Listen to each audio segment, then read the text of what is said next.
I return and I'm back, that my wife is still here. Wa ai ana le ai au tau te talo. Wa o sau. Wa toi fo fine I lona ainga. Because if it weren't for your prayers, I would have arrived here and my wife would have gone back to her family. Praise the Lord. So la o nganga fa tai lea. Amen. I lo tau le tu la fo yo I matou fai ngā malanga. O lo mori mai lo faanga au na le tua na matou mafuta Israelu. Man, I also bring special greetings from the servants of God over in Israel. To ono ia le o malanga na malanga mai San Jose, America. There's 6 from San Jose, America that came. Na whaile tau tinonga whai se au mai America na matou mafuta. Ina o tau nuu au tu Israelu. Ai maise o mori mau fo ele, o tele o vaenga le na matou atu I nei New Zealand. Ia o whaatonu whaafale o na o Israelu. In fact, one of the ministers gave a testimony that came from America, but as well as a lot of the guys that came with me, also from New Zealand to Israel. And watu whai au America lea, ma whailana tala ia matou whai mai. Pastor Timo, ua oilo nei, e lua se furu tau sanga lai pihai nei matou I America. And he said, you know what, Pastor Timo, I now know that America is 20 years behind. Ia wai watu ia le wari ia waku ngei. Ave prea shoa o mo meo menora. E watu au America ele ilo, o lana ka meo prea shoa. Because those of us that came from New Zealand, they knew they took their pressures, they took what they needed. But those that came from America, they looked at us, they're like, what's that? What's the pressure?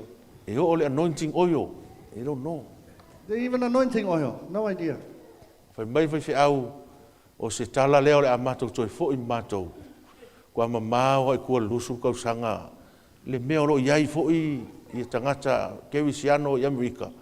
Ma le mea leo advance ai le kalesia New Zealand. And he says, you know what, we're going to go back and let them know that actually we are 20 years behind because New Zealand is very advanced in their spiritual walk right now. O whai atu iai si au auna, te ilo e mafua mai, o ngā tātou manatu matatalo mai a Israel. You know, and I said to him, I said, the reason why is because we always keep Israel in our prayers. You know why advance ai ia nei fo I tua laulangi? Because we are always looking to Israel. Man. And it is there. Lea na sau wale tala lelei. O fo I fua uma iai mea uma. O loa ngai elei unga laulangi. It's from Israel, that's where the gospel started. And you know what? It's at Israel where the gospel will go back and end. La la o le au Amerika. Makua mumua fi loto. So the Americans have gone back and they're on fire. O whai akus whai au. Maki kau sanga fau. Wha penei tau sanga fau. O le a sau Amerika. Ma le pasi atoa o kako malanga. And I said, this time next year, we are all coming to America. So they invited me to come to share in San Jose, in the States, I nofuanga lo iai. Ai whātai tali teimia lea tua, tala I fo I awa noa. And so, it looks like we are all going to America. Oh, is that what you said? We all going? Oh, I have been invited, sorry. I have been invited to America next year to preach. And it was there I see the tatala lea tua o tātou whari Pe ona iai le whaalinga o le tātou e kāre sia tau sanga nei. It is the season of arise and extend. Amen. Hallelujah. Amen. Anyways, God is good. Yes. Praise the Lord. It's good to be back. Yes. And I ukele is lele mai o whatu se o tō rua. Saka e singa kalo ma saka maska ma moe. That's the only thing I miss when I go to Israel. Because all you eat there is salads and I said to my wife before I jumped on a plane, hey, get some kalo and get some lamb together. But you know the best barbecue is in Israel. Mama Merita knows, man, when they barbecue that fish and the grilled lamb, they have the best barbecue. Wala vo le sau tu spa Meia sa aia Yesu o le tunu, I a tunu, ia ma tau mafa ia I Savaelu.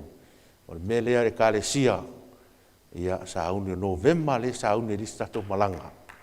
Hallelujah. Amen. Remember, church, November, there's another trip going to Israel. So if you're ready, O le mea e au tau poe maua le mea le. can you hear what I'm saying this morning? Ke lo oe o kere manga o ke alu lai bless solo tangata i o. Ai le ei masisi o kākou e poe maua le mea le ai le loto le whaiwhi au. Look, I don't want to go and bless all those other people, and us that are sitting here are not blessed. Hallelujah. Amen. Leo te tatalo i le tua. As a matter of fact, na o whailuai i le malanga leo ta au matu. I se tina whaiwhi au sa moa e ngoia Leah Whaaita Smith. In this trip, I met with a woman, Samoan minister woman, Leah tinale Anita nei. Smith. O se tasi o chaplain o se Maker Church i Florida i Amerika. She heads up a major church in Florida. Divine Connection. Divine Connection. Amen. Hallelujah. O lai ngofo i o mo le masina e tasi. She's there for a month. O la nanga o whai atu i o la lau mele whai nei. But you know, the church just sent me here just to go evangelize in the streets. Amen. Paua ngalu mea ngā whamele mātou loto te sau. O te sau o te alue. Mo le mātangata i utaia. That's why my church sent me to preach on the streets. Ai te ua shea mai le tinale nei. I lona loto. Mo whaiwhi au sa moa i manao e awatu i o i Israel. But then she shared to me her heart. She has a heart to bring Samoan ministers over. When she said that, o whaalonga kui o ka ringa o mkoi whala lava pia. My ears went ding ding. You and I have the same heart. Hallelujah. Amen. Whai mailo le tinale nei, e mwhai ona ia whesosoani, ina ia tu i titia ai le tau o mea tātou te tongi ina. O ngā le lotu le nei o le Maker Church lea, le whaiwhi au, te lopen tō whaalongo le whaiwhi au le sa loka mai Florida, lea ngā alu le COVID, ta puni uma lotu ai pawaro le whaiwhi au ngā tū mā losi e le kapungia, o le whaiwhi au ngā le whingere. And she said that she can actually help subsidize the cost of going over to Israel. Don't know if you know the story about the minister in Israel, in America, that was locked up during the COVID period. This is her that I'm speaking of right now. O le whaiwhi au la lea, ma le lotu lea, they own properties in Israel. So they own properties. This mega church owns property in Israel. E latou whale Nasareta, latou whale Betelema, Nazareth and ma Bethlehem, latou whale Jerusalema. Jerusalem, they have properties. Whale la ia le nofo e sifu e nofo e le se me tongi. And that's where she's staying, rent-free. O whai atu i le tina whaisi au nei, I will bring you to New Zealand. I told her, I'm bringing you to New Zealand. We will make the connection. Make a connection. Yeah. Hallelujah. Ia, sile la leo whaafonga mai fōi tātou e kālesia. Ia sa hauni tātou te tali ina fōi si tina lea. E sau, you know when ina ua share mai le nei whaiwhi au, na whaalongo atu lo loto, ua mumule afi lo loto. I felt a fire in my heart when she was sharing. Hallelujah. Ia, talo i le atua ina ia whaalao lau taimi ma wanoa mo tātou. Amen. O nau te, o lau lisi lea kouri e te au. Ia uma atu lau taimi i nei, i tātou e kāresia, ua tō wō uma i Israel. One of my goals is when I step down from being pastor, that everyone here has been to Israel. Si lunga lau rima wea pepe se fianu Israel. Lift up your hands if you want to go to Israel. Hallelujah. Praise the Lord. E ronga o whai i ro tō rua. You know, Told my God willing, pe a te tala mai e le atua ta mau a inga. O ai te tonu e te tala e le atua ta mau a Who inga. believes God will bless you financially? E oi. O lea unga lue, awa pēo le time frame lea mai le atua, pe toi lua sfuro o tausanga i nei, ia. O inga ia, tai lua tangata o te avea i le tausanga i Israel. If God willing, I only have 20 more years left to pastor. That means 2 people per year I'm going to take to Israel. E oi. Aua rati whata tari se po le hare teimi o te avea i oi. Ai e tū lai lava oi lo whatua tua. Amen. Praise the Lord. Paure mea ia e te talo ai, ia e te talo po ai le la mua ka waku le ngoa. Sa auni e peklo ako le alu Israel. Don't wait for me to tell you you're going. You stand up by faith. Ai fuafua lava le mua tolo i ngoa lo va ai atu o lo e wha maoni tono lotu. Yeah, but it all depends on your faithfulness in this Wha house. maoni spulu ai. Faithfulness, giving. Ia, talo i le ri, le ai se mea e whaingatai le tua. Pray. A o lau tala ngā leo tiklea ku lumo tato o lotu. Amen. Ia umalo taimi nei, wo ko wo umma i Israel. Praise the Lord. God willing, by the time I finish up from here, that every one of you have been to Israel. Liu o tafa mai fai o te halu i Israel. Tell the person next to you, I'm going to Israel. I'm going to Israel. And Rev's first. Rev is going first. Hallelujah. Hallelujah. Praise the Lord. Thank you. E ele tato aso whanau le wha, le fiafi fai ele tato aso whanau, ia, la tato sauni whaalongolongo le upo le tua ni tai au. Praise the Lo Lord. tato mafuta ma le sunga to ina, malanga mai Samoa, ia, le sa auto mafuta i le salen tea, ia alo la Samoan muli nei tato mafutanga, ia tatonu, ia fai foi la uam fa manuyanga e tato e kalesia, ia sauni whaalongolongo le upo le tua, ia tu fatase o au, whawheloai le sunga to ina mai Samoa, ia le ho malanga mai ma le whaletua, ia fai wha manuyanga i tato nei tai au, ia vi ia i le tua i lona alofa, ma lona ngare leu tato mafuta.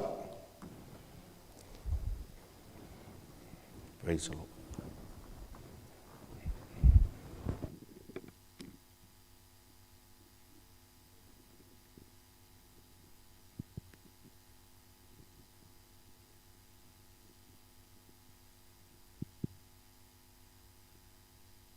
Vi ia lava oe le atua o le langi ma le lalo langi. Bantou te tutu le nei tai ao mo mantou moli mawina, lau alofa, ma lau wanga le lei. Mantou whaalongolongo le le ie, ma le manino, ma le tutoa, i talatala, le nganta fo i lea le le ie, o le tala le lei a lau a fio, e ala i lau malo Israelu. Lui tauina o mātou loto le ie, ina ia mātou tutu pēa e whaia lau fina ngalo. Mo mātou titalo mo Israelu. Ina ia manuia lau nu, ma whātau nuina au fuafuanga mau pō kalama. Mātou sauni le neitai au e whaalongolongo i lau a fionga, mātou titalo i ante oe le li o le ola. Whaau mai le neitai au, le ase au e tuina i o mātou loto, mātou titalo. Ia lau wha unga i ante i manto uma i le whaitawina, i le whaalongolongo, i le lau ngaina. Ia vi ia lau fio. Le afo i se mana ongo le nei tai au. Mātou titalo. Whaia lava lau fina ngalo e leo mātou loto. Ia vi ia lau fio. Mātou mantua ia whalitua ia mata le nei tai au, ia maisio le no foalo, ma le kalesia i Elohim, le tua ina Yehoa tu iai lau wha ma whananga. Ona o lau wala au i lau o ona. Whamanuia foi o mātou mātua, lau ona i a taitai, i a pen masimotu, i a maiso le wao ma le whainga malanga. Ia iei le anga le lei o lau fio. Whaftaitele Yesu, vi ia lava oe. Amene, ma amene. Ia maisau patipati e vi ai le tua.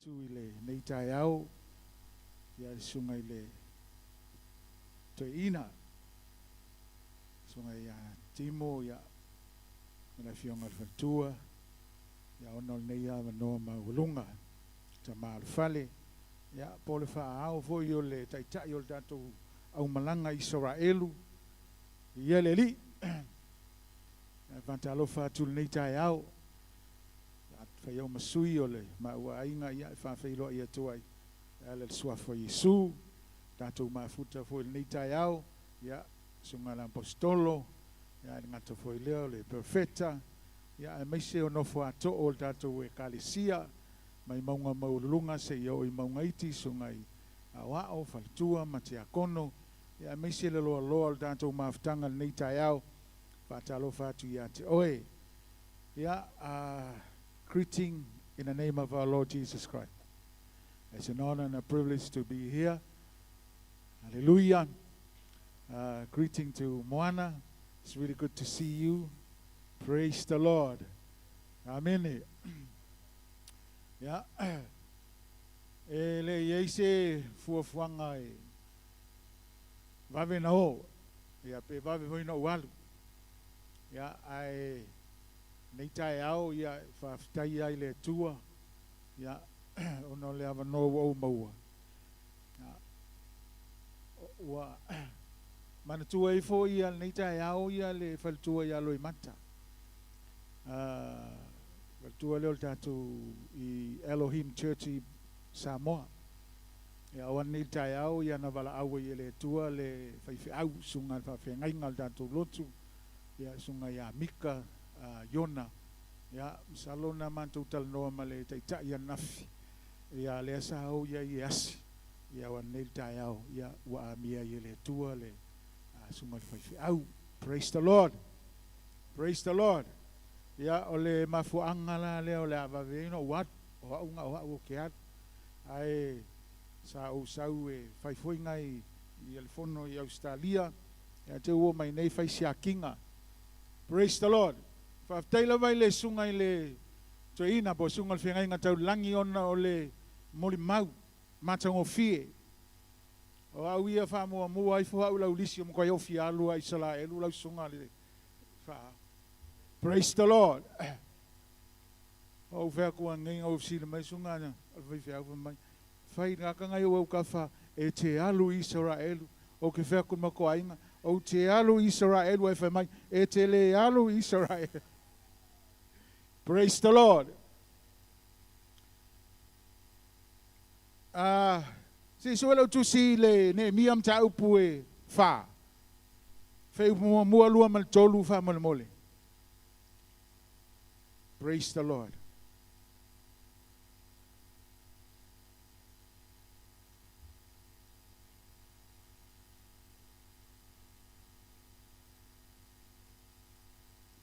Turn your Bible into the book of Nehemiah, chapter 4, verse 1, 2, and 3. Ko lua ngai whai upu ia. Fia whai ese wha malosi nei tai au. Whatalo wha atu hoi tātou ex nehilo, tātou wha ili. Ma lo lava, whai voice teimi tātou whailoa i foi. I ia le lii, pe ona malangatu i Samoa. Tele ia nganga whaolaina ma wha malosia mo le tua. A whai o maulau tusi, say amen. Tātou whai tau wha Samoa, wha mole mole. Ne mi e whawhe o mua lua maltolu. Ia.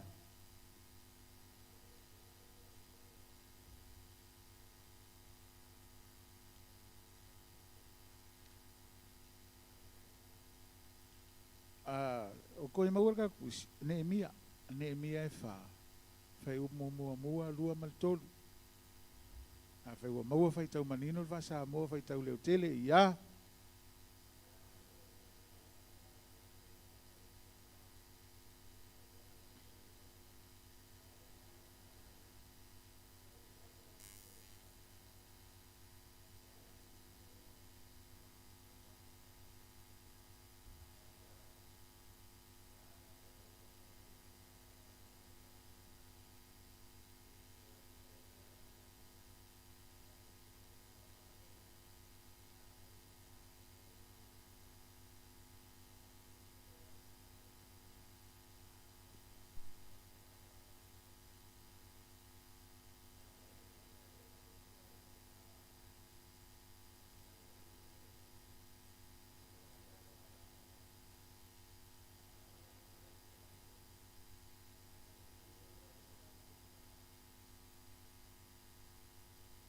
Ia le tua.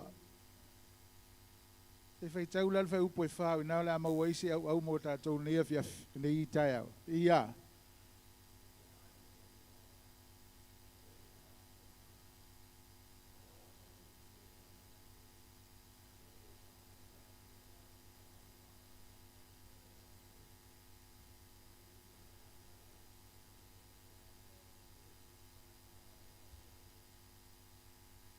Ia le li. E masalo e le nei teimi e pei ona tā ua e le tātou tamato ina le nei tai au. Le si tia o le maua lunga o le oso whai mai le fili. E le vai tau nei. A e sila fo I au tafa I lau ainga, ma lau ainga. A mai se fo I o le atunu o si o dato atunu o Samoa o lo nofo ma au nai. E matua o I o e ma amene ma moli ma wina. Le sawa, ma le matautia. O le sawa le tia Apollo, le sawa le vaitau nei. Can you say amen? E le ngata I a tātou whanau. Ai mai se o ainga. No iei Samoa I le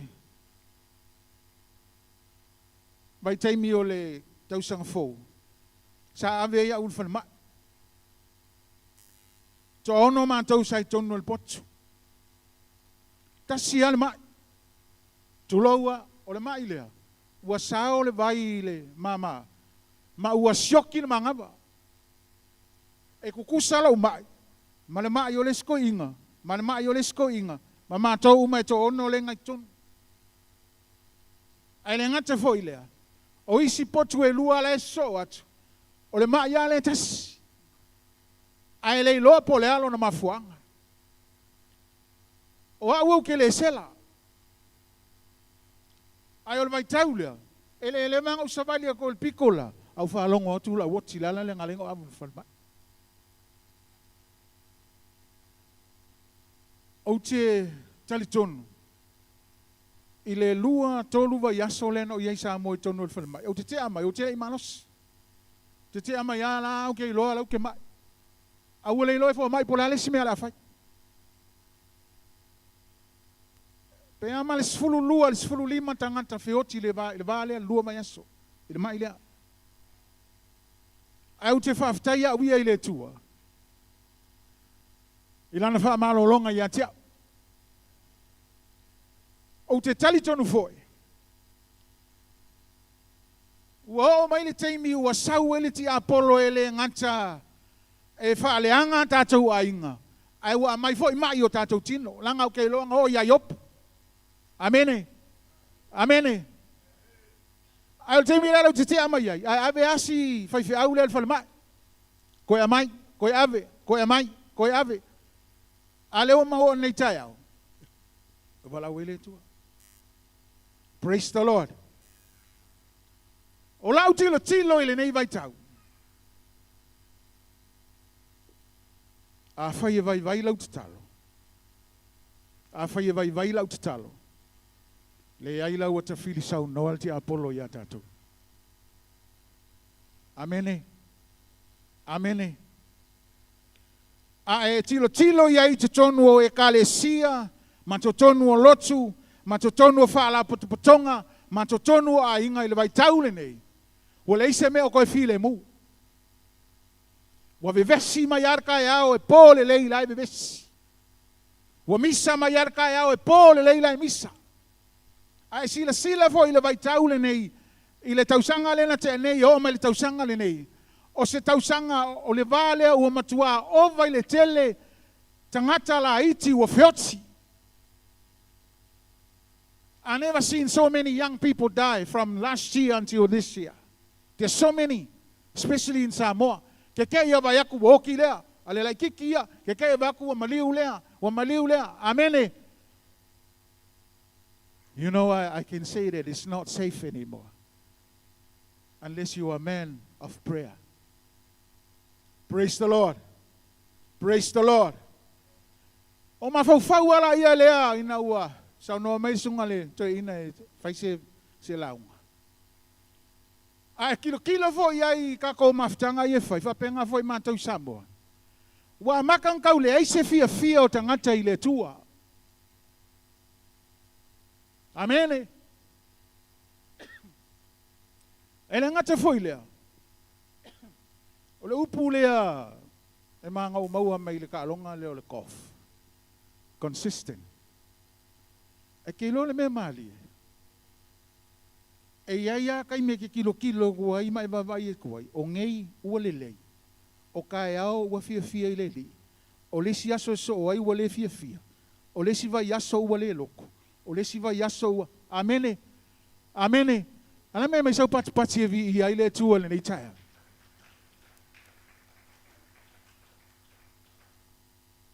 Ai ngā whailet stalo to ina nei tai au.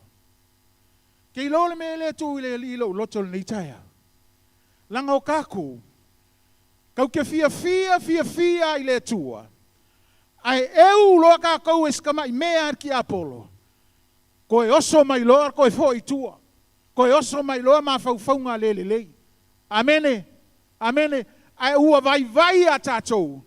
Lo tātou tikile a ringa o le alofa ma le anga lei o le atua i aso uma.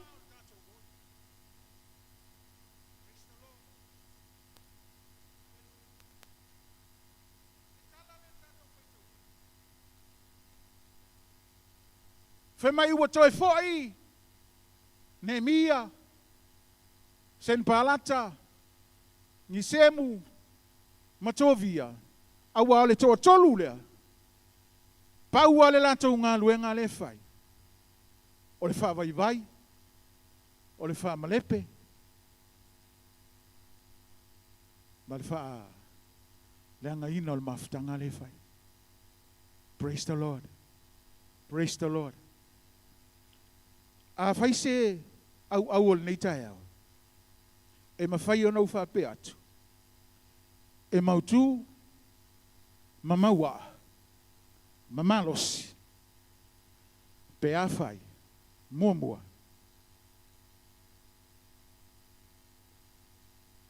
Tātou te wha maoni le tua. Praise the Lord. E mautu, e maua, e malosi. Pe a whai tātou te wha maoni le tua. E le mata upo e tolu. Na sauni aine e mia e whau le pā Ierusalema. Ai latu le whi au o le tō tolu lea. Tō ule mea nei whai. Ai sau se i tātou talanoa. Whamaine e mia. Lea le mea o lea au tu uaile ngā luenga le lei. Ma ngā luenga te le. Ai o alu atu e wha maula o taimi a auto. Praise the Lord. Praise the Lord. Whamai ona whaia le ne e mia o le pā. Whau ai ma le whai tutoa. Mai a tō i ai ma le leo. Whamai o le leo lea. O le tangata a mio atua. O le tangata whamaoni. Praise the Lord. E wha pe o longo winga o mako le whamaoni le ai. O la ua o lolo pito va ai le nei tai au. E ka le sia. Tātou whamaoni le tua. Amene. O le kele i o mea i angandik lea al whaiwhi awane. O le tele i o manuia i ana fola ne. Ai te loe, e le mawhai ai tātou, o na ausia, ma whatu mawina, ma mausali, ma maupopo le ngā luenga le atua, pe a whai tātou te le whamaoni le li. Praise the Lord. Ike ue whape a e soli, la me ue sa ule, a ue whamaongi la. Praise the Lord. Praise the Lord. Ke lol me le sa ule ti a polo le vai kai minge. E ave ese lo fia. E ave ese lo whamaoni. Amene. Amene. E ave ese le manuia leo o umana fola atu e le tātou tamale nei tai au. O mea tātou te maua. O le whamalo longa le tua tātou te maua. O le manuia i o tātou ainga. O le manuia i o tātou whanau. Ai ave ese le ti apolo. Pe a whai tātou te le whamaoni le tua.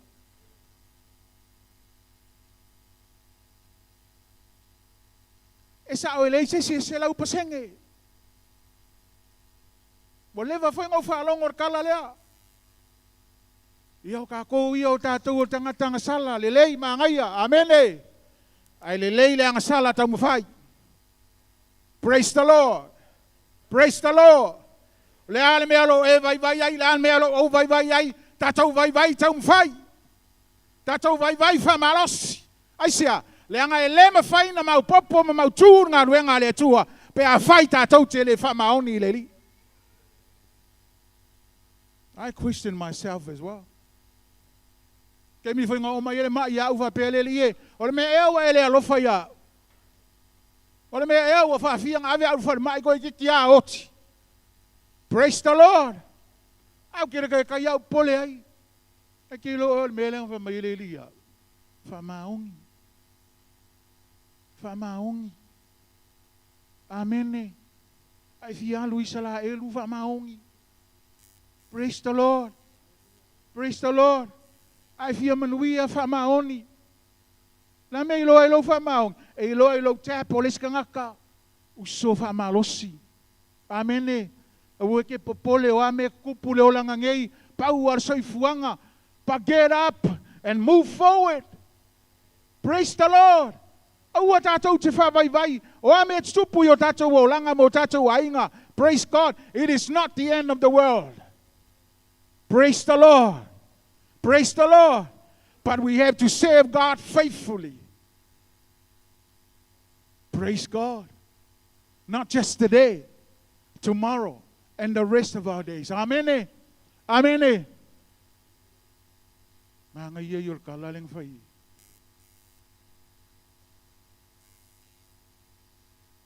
May nga kang famaon nile. Efa may ukui fo ya ia. Lau pepese. Ilum molekate. Ilum mol fai to. La tau te pese ina vi inga le tua. La mea la inga popo. E popo pe fa maongi. La mea la inga popo. E popo pe ka ko nga lue fa kasi. Praise the Lord. Praise the Lord. Mga ia yo le mea nga saulo ia.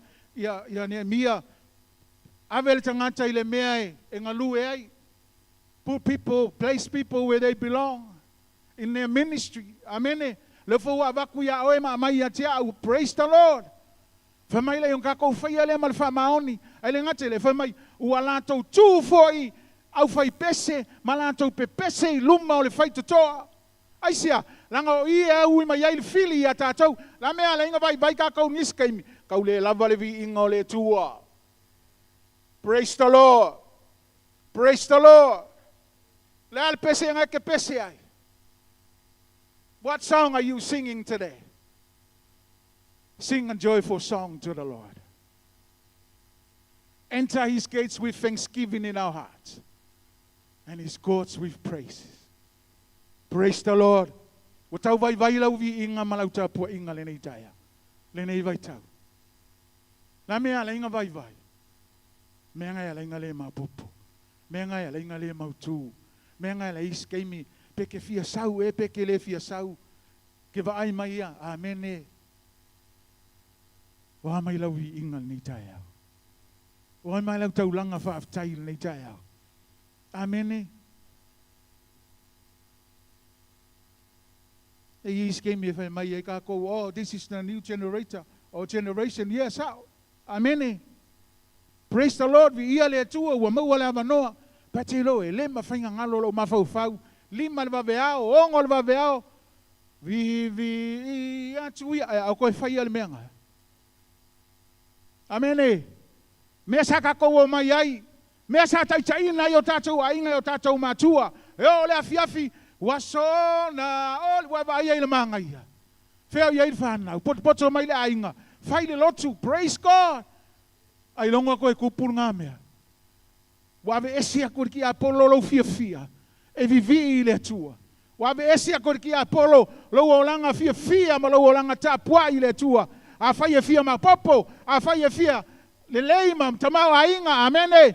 Tato fia e vivi ile tua.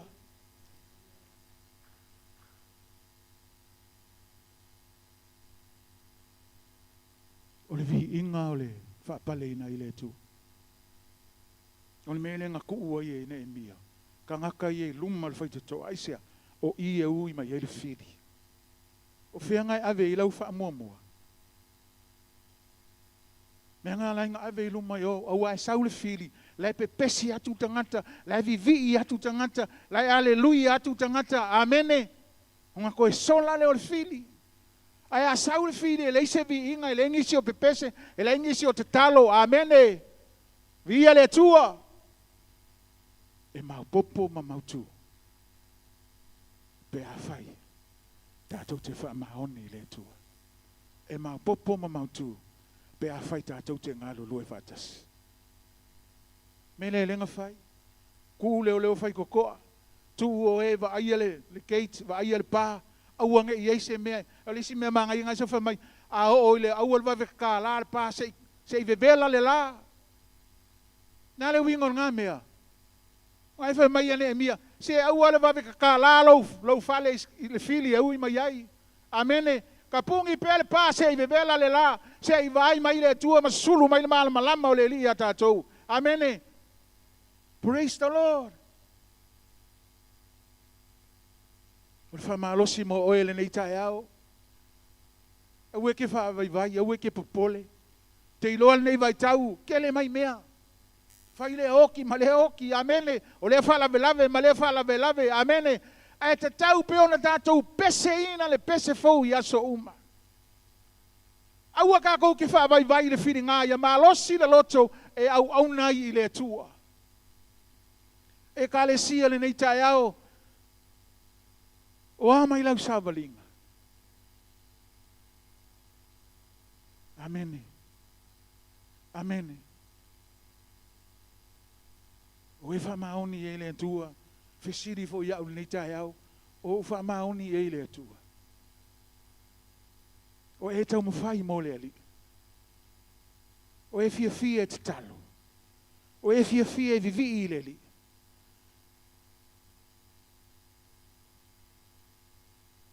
E le mawhai, o na mautu se mea, pe a whai tātou te le ngā lulu e whatasi. O le ngā lulu e whatasi.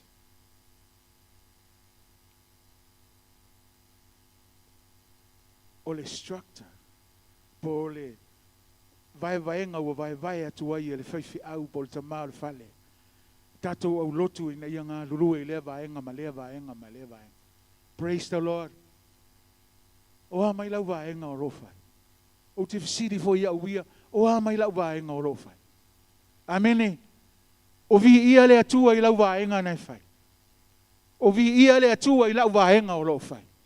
O vi ia le atua i le tātou vaenga o rofai tonu o le kalesia. Praise the Lord. Te toi valvalusia o le fau le nei tai ao. Feo iei lau fina ngalo. Tātou wha malo losi le ngalo e ngā le atua. Tātou wha malolosi i le walauina ua walauina i tātou e le li. Praise the Lord. Praise the Lord. E le ngata i lea. Ia vea o e mantangata whamaoni. Tātou ngā lulu e whatasi. Ia e fia e vivi i le atua. Malu manantu muli muli. Ia e wha wina lo whaiva. Amen. Finish well. Praise the Lord. E lei popole ane e mia i angi semu tovia masin palata. Kei lo o filia i ang kako feola mai nei o langa le kako ke whekaiai. Le la kako feoki fo ia o kako whekaiai.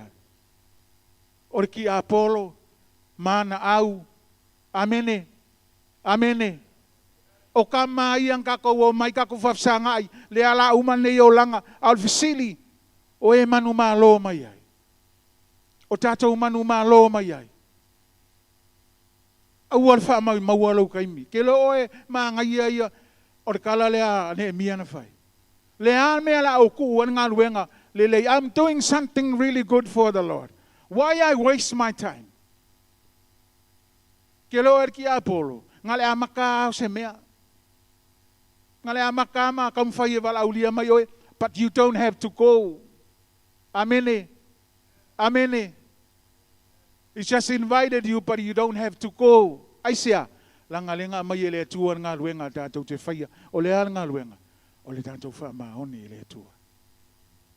Tama, te lo nei vai taimi o wheo iei lo wha maoni, siri fo ia uia, tātou umai le li, praise the Lord, tina, o amai oel nei tai au.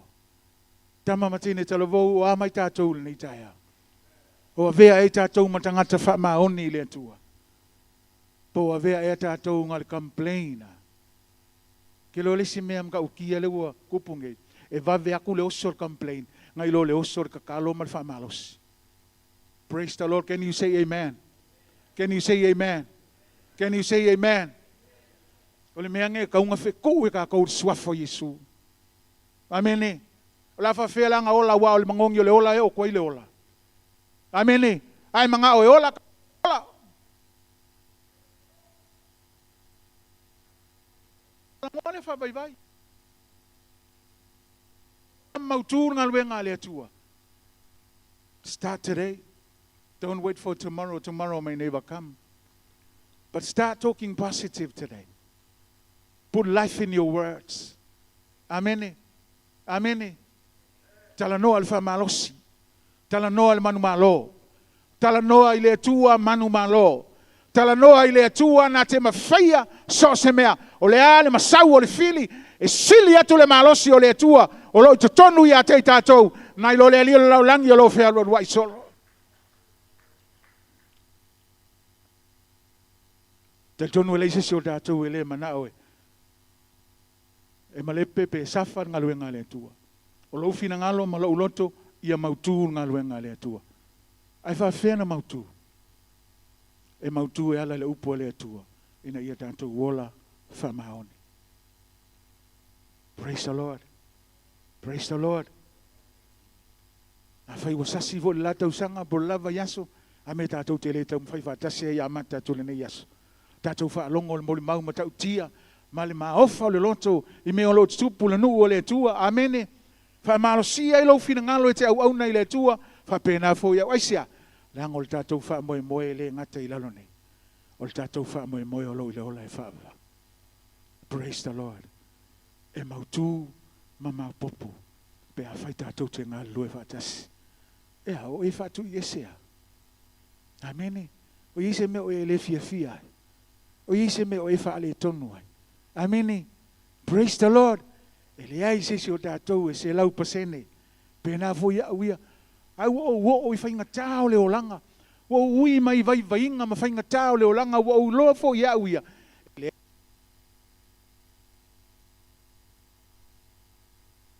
The Lord. Mele le neitai au e kalesia. O le upul na le atua mo I tatou. Yanga le atu le atua. Ma to e tu se si toa I lo loto le neitai au. Ma to e tu se si wha maoni lau whina ngalo le neitai au. Ina ia tātou ngā lulu e whatas. Ina ia tātou fia fia e wha maoni. Tātou fia fia e ngā lulu e whatas. Tātou fia fia e vivi I le tua. Ma te talo I le tua. Ai me se tātou wha mai moi a te iei sose. Praise the Lord. Whaftai tele le tua le neitai au. Matou vi ia lava lau a fio I meu mana. Matou tele tonu fo I le li ia le neitai au. Tau matou wha longo longo I mole mau. Ai me se o lau upu. Matou I loa le li ia mana o mia I matou se fisoasoani. Ai le ia se tasi e maua I se fisoasoani I se I vanga nā lau a fio. O mātou a inga, o whi mau mawai. O mātou a inga, o mana o mia oe. O mātou whanau o mana o mia oe. O mātou tangata e pei o lau tangata o mana o mia lava oe. Ai leli e, alofa mai le nei taia. Mātou alanga pea le manu malo la ua fio. O wa e pule au lava oe me o malawa. E le ai foi se tasi e tusa maoe. E tu tasi lava lau a fia. Le ase mana onga le nei tai au. Se tasi o tau wha vai wha malosi ala I lau suafa. Se tasi o langona le li ie e le mai le nei tai au. Wha malo loe ala I lau suafa. E mātou titalo, mātou tutu whatasi. Mātou ngā lulu e whatasi. Mātou fia fia e vivi whatasi. Ma te talo whatasi. E mese ia mātou wha maoni whatasi I lau a fia. Foi lava lewi inga ia te oe. Ona o lau suafa Yesu. Amen e amen. E pēr tātou tūlai whatasi ma le whaaloalo.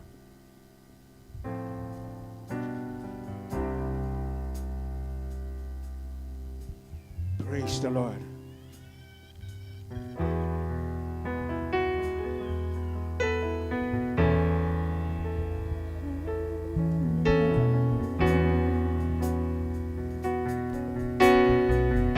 Mo in mai o fonga. La kuta to team usus ka ko pesa. O te le fa masino oi. Ele o sa pising isina. Ai o te o lolo pito va ale ni taya. Mo balu sia o fa. O feo ye lo fina ngalo le ni taya. Ka le ni ava noa. Ole avanoa lava ole alofa tula. Ole nei vala au. Olo tau manu o pea. Mai leisi tu ole lalolangi o ile tasi tu langi. Olo o yai lau avanoa ile suafa Yesu. Ole ase manaonga. Olo nofo mau. Manaonga faale ainga. Manaonga le tangata lava ia. Ai mai si o tātou manaonga le tātou beka le sia. Mana ngā luenga le atua o lo tātou ngā lulue. E maua lo wa wanoa ele nei taia. Hallelujah. A fai foi o e mai. Maua lo wa wanoa ele nei taia. Te suma iai. Fai le talo mo. Hallelujah. Misionisio tātou ai ngalotu. Tātou leo mafuta le nei tai au. Ia pai atu iai le mana o le atua. Maisio tātou matua whale nganga I Samoa. Pai ia le au malanga. Ia o atu iai le anga le lei o le atua. Maisio lana wha mawhan whananga. E tusa malano wala. So manaonga le nei tai au. Maualo wa wanoa. Hallelujah. Praise your name, Jesus. Talitonu ile atua le nei tai au. O le atua wha malolo. O le atua la via. O le atua na te leo leo ia te oe. I lo ulu fale ma lo ulu fafo. E ia I lava o ia I so se mea. Praise the Lord. Hallelujah.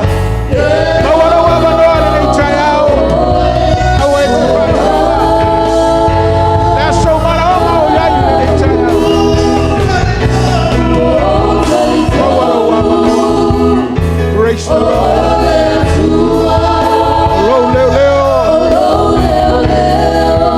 Yes, Lord, hallelujah. I want you to holy, holy Son.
Whata tau talo mo I la toua. Tu la I lumo le tua I le wala au nei tai au. Mātou whaalongo le tua I lau upu. Mātou whaalongo fo ia o e whaamanatu mai o mātou roto. Tā ua lo mātou ngā lulue ma le whaamaoni. Lea lea tua lo whina ngalo. Na ia turi pēa lo mātou manu. Turi ma le mauti noi o mātou roto. Mātou te leo au auna I se tangata. Awa mātou au auna ia te oe o lea tua o le ou mea umalava. Whaafitai lau upu le li ie le nei tae au. Whai lea maoso I o mātou loto. Tō matau lea tua lo mātou whaamoe moe. A wā lava le ngā ruenga I peo nei wala awa I mātou tonu o lau e kālesia. Tonu o mātou ainga. Mai se lea tua o whare whai ngā ruenga I ngā lulu e ai. Lea se whaamanatu ia te I mātou. Lea tua le tā ua o lo mātou ngā lulu e ma le whaamaoni. Tā ua lea tua e whai lea ma pese fau o mātou loto.